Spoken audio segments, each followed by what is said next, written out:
So good evening guys, welcome to another edition of Football Family Feuds, and I always seem to be doing videos when Arsenal are playing. Obviously when I did my last video, Arsenal were playing in the Europa League Cup, and at the time it was 1-1 I believe, and just after I finished my video thinking it would go to penalties, Aubameyang scored, and I thought, ooh, that's Arsenal through. No, it wasn't, because Olympiacos went down the other end and scored 2 minutes before the end of time, and Arsenal are now out of Europe. So this is Arsenal's last chance for Cup glory. But as I said, I'm not here to speak about Arsenal.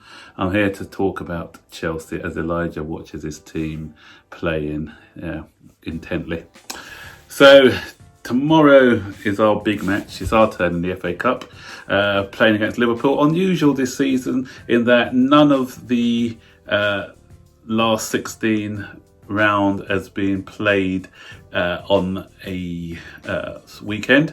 So Arsenal kick off today, and then obviously we play tomorrow. None of the teams have played at the weekend. So, but Man United.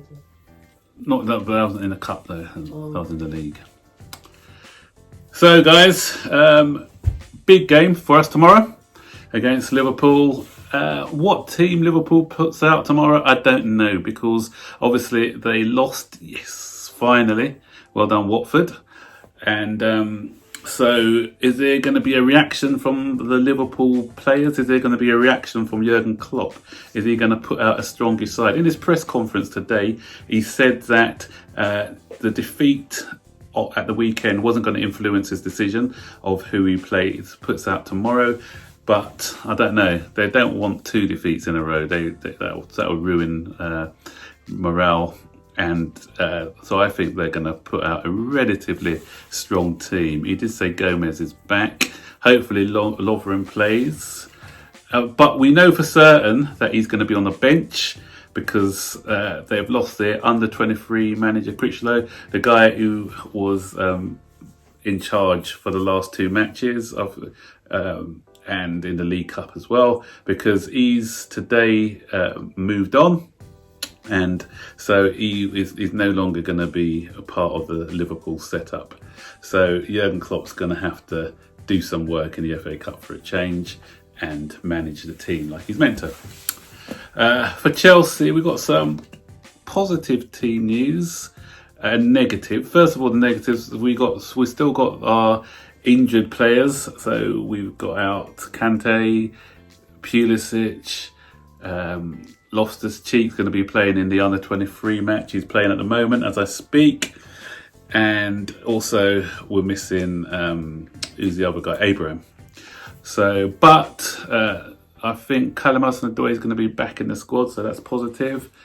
And we've also got a couple of youngsters who are going to be playing. Broja, who I've been very impressed with for the development squad.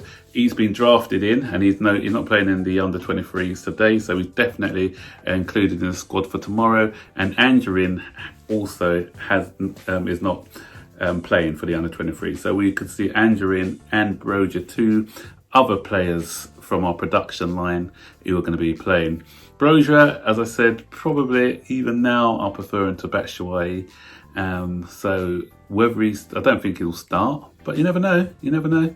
And so probably start with Giroud, but Giroud 3 games in a row, maybe. Batshuayi, is he going to trust him enough? I don't know. But we'll see what he puts out. But one thing definitely, that he is going to be probably on the bench to come on, Broja. So I would start with tomorrow. I'll put Caballero back. Not Caballero. I'll put in Arrizabalaga back in goal. I think the lessons have been learned.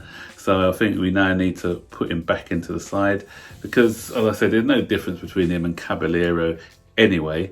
And the thing is, if we do want to sell him on, he's got to be playing games. Otherwise, it's just his price is just gonna go down and down. So I don't think not playing him now is going to be doing the club any favours. So I'll reinstate him for this game, see how he gets on. Reece James obviously going to be at the back, and I'll probably Christensen's out tomorrow.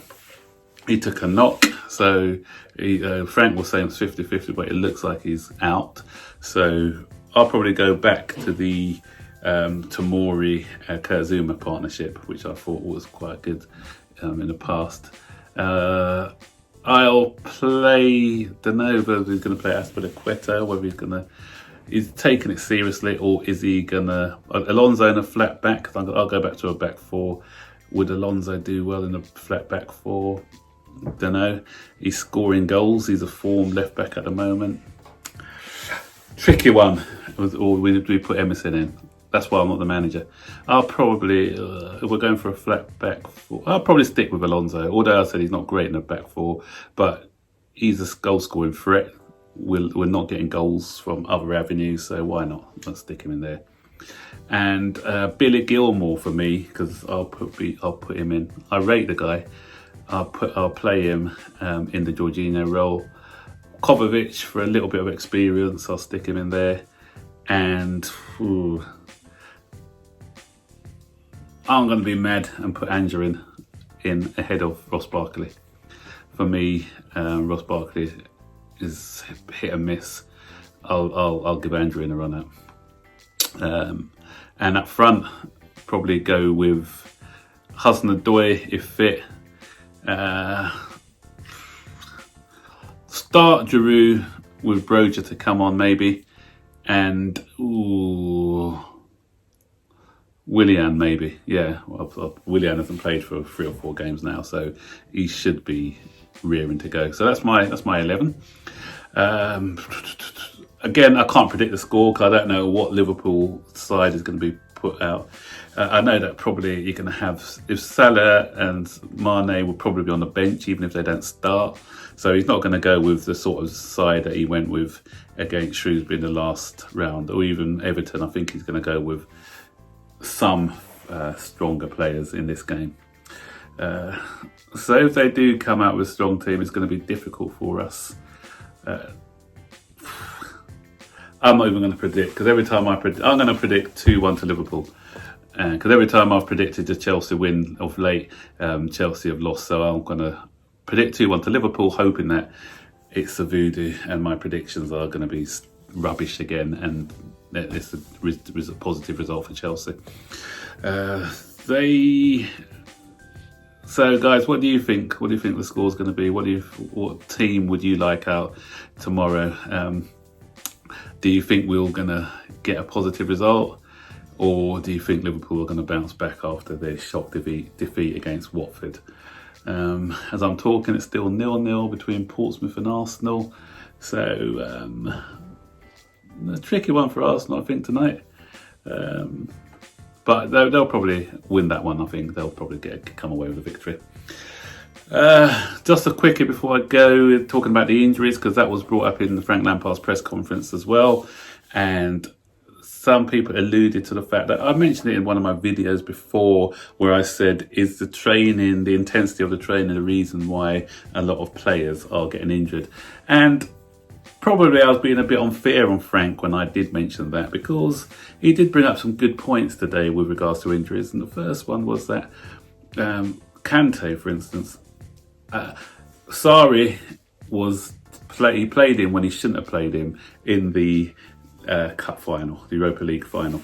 And you can understand why he did it, because obviously he's never won anything. Kante's important. They injected him with a lot of painkillers. He got through that game. But because of him playing when he shouldn't have played, he's picking up a lot of injuries this season. So Sarri's gain has been our loss this year because he's missed 50% of the games that we've played this season. The board have got to take some of the blame as well. That needless trip to America on that stupid pitch, that needless game in America with that stupid pitch that we had to play on.